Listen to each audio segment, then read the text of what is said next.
Today I'm going to paint this picture in the style of Gustav Klimt. Hi everyone, Steve Elliott here again. Today I'm going to be painting in the style of Gustav Klimt. I'm a big fan of Gustav Klimt for about 10 years, I would say. Before that I hadn't heard of him, and it was my daughter who's actually going to be the subject of this painting that introduced me to Gustav Klimt. She was studying an MVQ in art at Derby College, and she discovered Klimt there and fell in love with his work and introduced him to me. She's also got a tattoo of the Tree of Life, which is probably one of his most famous work, on her waist. So it seemed appropriate that she should be the subject of my Gustav Klimt painting. Also got a print of one of his paintings in my house as well. So a big fan of Klimt. He's actually in 2006 sold one of his paintings.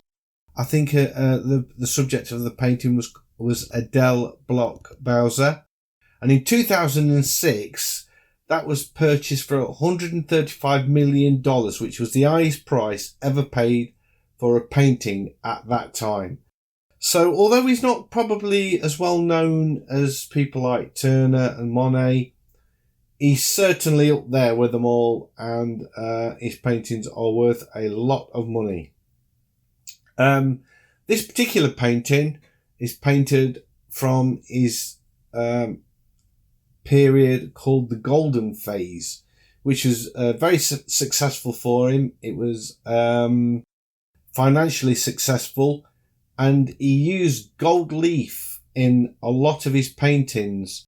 Now that's probably because as a younger man he was an architectural artist, and he painted murals and things like that, and he was very successful early on. It wasn't like people like Van Gogh who struggled. He actually had a lot of success early on and was successful most of his life. So he was doing architectural work, and as such I guess he would be using gold leaf on pillars and stuff. Now, years and years ago I was an apprentice decorator, and I remember using gold leaf, loose leaf gold, with a bunch of mates that was in the group that I was in, and we were studying, and we'd all got this loose leaf gold on a pad, and you've got like a thing called a comb that you rub in your hair to create static electricity, and then you lift the gold with that. It sticks to the comb, and you place that gently onto the surface that you've put your size on for it to stick. And I remember looking around the room, and there was a group, we hadn't got a clue what we were doing. There was people with gold stuck in their hair, wrapped around the fingers. It wasn't easy. But obviously Gustav Klimt was a master of this, and he produced that in his architectural work, which he then brought into his paintings, and particularly this one. So the palette that I've chosen for this is, I've just used his colours. I did get criticised in the Cézanne for using colours that weren't in his palette, but this time I think it has to be his palette for it to do justice. And I used a few different, this is in Procreate again, and I used a few different brushes to get the background effect in. I used splatter brushes and the grunge brush to get that kind of effect, and I put that over the whole of the painting, just to give myself a base to start working on. And I don't think this painting turned out as a particularly brilliant likeness, but I wasn't too fussed about that. It was more about the style, and I painted this actually on a really large canvas, 36 by 24 inch, and 300 dots per inch. So I could only use 4 layers. So let's see if I actually achieved what I set out to do. Gustav Klimt, he was an Austrian symbolist painter, and he must have been very confident and well established, because he actually resigned from the Association of Austrian Artists to set up his own movement with some other prominent artists of the time, called the Vienna Secession, or Secession. I'm not sure how you pronounce that. So he was a founding member of that group. So imagine, first of all, resigning from the Association of Austrian Artists.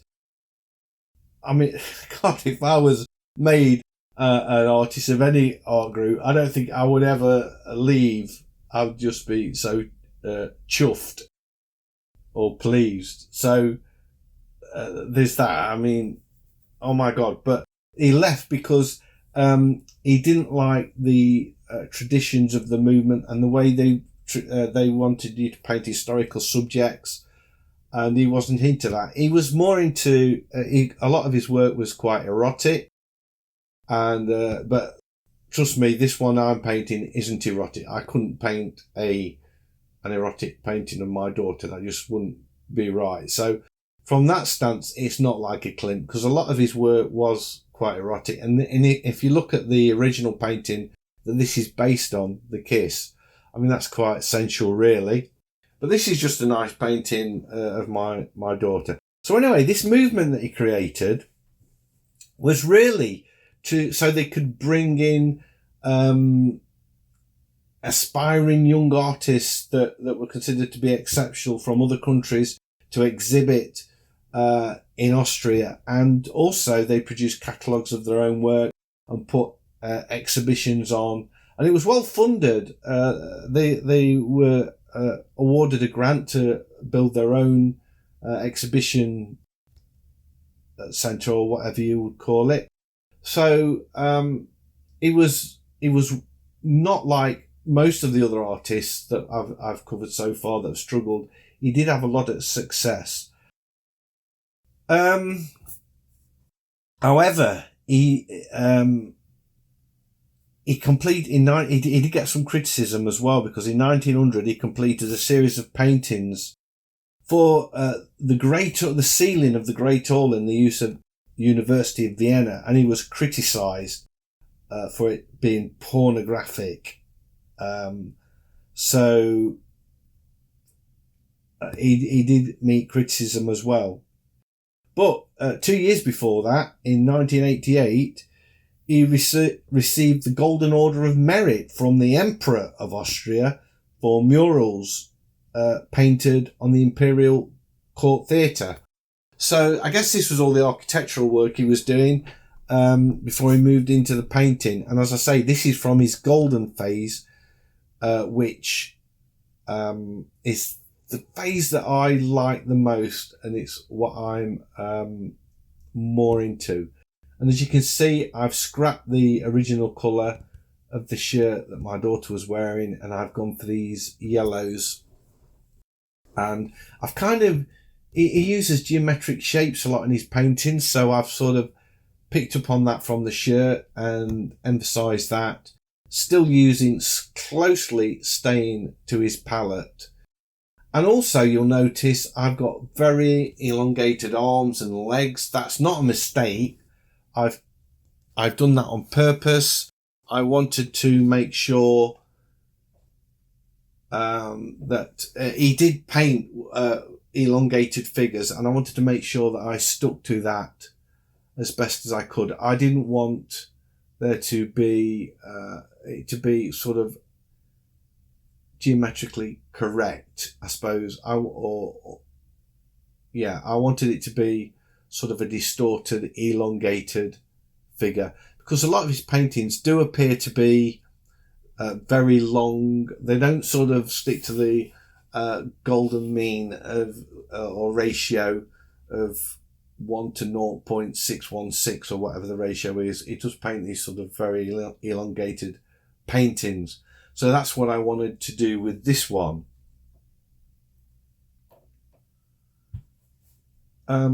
Although Gustav Klimt did have a successful career, unfortunately, it came to an abrupt end in 1918 because he suffered a stroke and died from pneumonia. And there was a worldwide epidemic in that year, and he just happened to catch the pneumonia, and he was one of the victims of that plague, I guess it was. Anyway, let's talk about the painting. I love the colours that he uses on the skin, and I really got into that a lot, and I think it really adds a nice translucency to the skin. You can almost see the blood running through the flesh, and he does have certain areas where he puts this very warm, almost red colour on the cheeks and on the fingers and elbows, and places where you would expect there to be less flesh, I guess. And it really does make it look very lifelike, even though the images are very stretched and distorted and not particularly painted true to life. I did struggle with the likeness actually because of the sort of elongated shapes and things, and I spent a lot of time working on it, and in the end I thought I'm running out of time on this one now, and I gave up trying to get a perfect likeness, but I really like the result. And as I said earlier, I did paint this in a really large format, high res, so I could get this printed out as a big poster, because I'm thinking of getting this one framed. I really like it. It's a very personal painting, and I enjoyed painting it a lot. As you can see, he does put quite... I've got two paintings that I'm referencing, and one, he's almost got every vein painted in the hand, and the other one, it's very loose and not much detail at all. So I kind of compromised. What I did there on the arm, I created a new layer because I didn't want to disturb the painting of the skin. So I created a new layer. I set it to multiply. I painted not the tattoo, but the paint that's on her arm. She's actually in Thailand. My daughter travels the world. She sort of spends months at a time in different countries and then moves on. And she's been back in England for a while, which has been great, while her sister had a new baby and was in hospital, and she came back to help out. But her and her boyfriend travel the world, and they've spent a year in Australia. They go to Thailand, and they're just all over the place. I never know where they are. So this particular painting was done in Thailand, and it was some sort of festival or something, and she got her body painted. And I just thought this picture was perfect for the Klimt subject.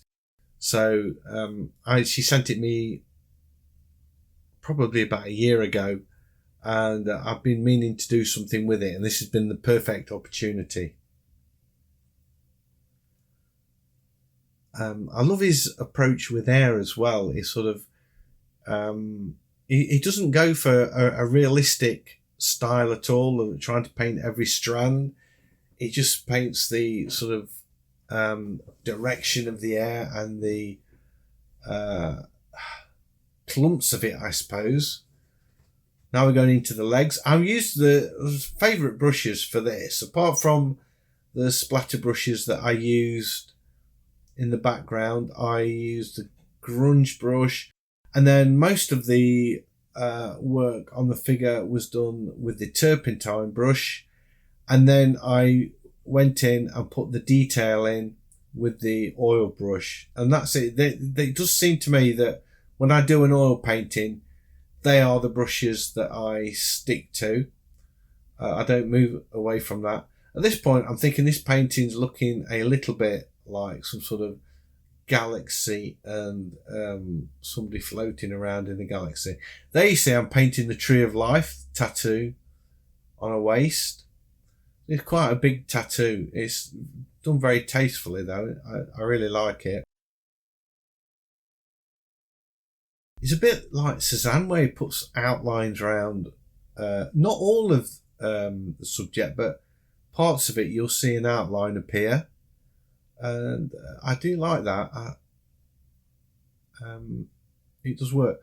I painted the feet in here, but I knew I was going to paint over them, so I didn't like spend a lot of time getting them absolutely perfect.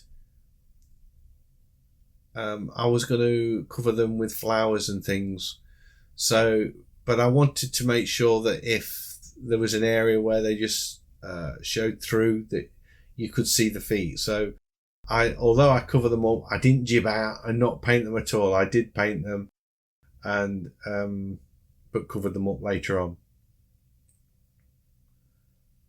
Because of the limitations in the layers with Procreate when you're working on this size, I actually made a duplicate image once I'd got the background in.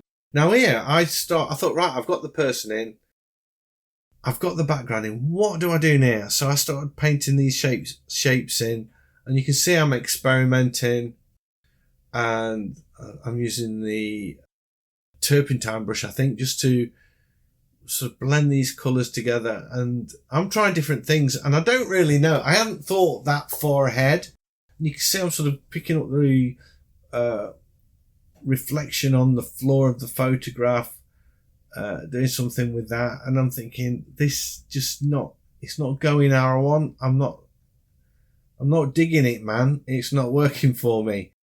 So I try something else. I'm painting this yellow in, and I'm very much aware that the yellow in the Gustav Klimt painting is the gown or the cloak that the man's wearing, and it's sort of wrapped round the lady, so he's embracing it, and the whole thing is the clothes that he's wrapping himself around with. Well, obviously, I'm not doing that here. And my interpretation of that is, this is the light source behind her, putting an halo around. So it's a bit more probably abstract in thought than is, and maybe a bit of a cheat. I don't know, but that's my interpretation of it. It's the light behind her that is illuminating this yellow glow that's like an halo around her. And then I kind of wanted this second shape in there, really just to sort of break up the pattern of the this sort of intergalactic stellar sky that I got going off behind. And then I just put that green shape in because I like the shape of it, and it's nothing more than that, really. So we're getting to the point where I duplicate this now, because I wanted to flatten the layers, and but I still wanted to be able to work and separate them if I didn't like what I'd done. So at this point, I've flattened the layers and created a duplicate document. And I go right the way across the painting with the grass, and at some point I feel that it's not working. I don't like the right hand side. I'm not feeling what's happening with that.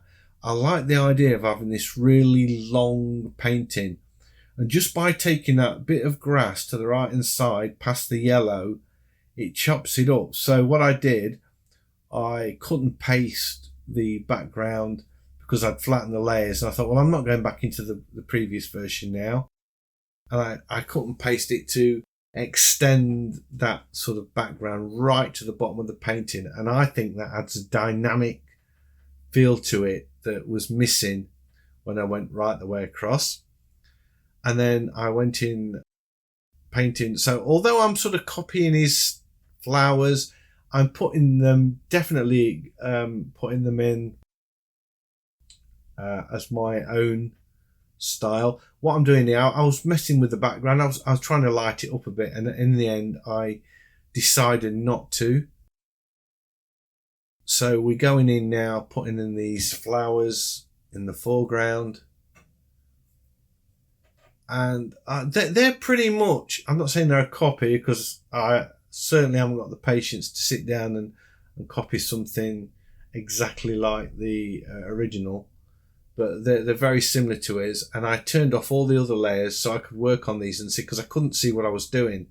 So I turned the other layers off just to help me do this. And I wish, once I'd finished the painting and I looked at this, I thought, I wish I'd made these daffodils instead, because they're like my favourite flower, and the yellow, and it would have made it a bit more like my painting. But that is kind of it. I'm coming to the end now, putting these final outlines on, and that is it. That is my painting in the style of Gustav Klimt. I really hope you've enjoyed this video. If you have, please give me a big thumbs up as always. It's much appreciated. If you're new to the channel, please consider subscribing. I have lots of paintings like this, and I would love to be sharing them with you. So hopefully I'll see you in the next one. Bye.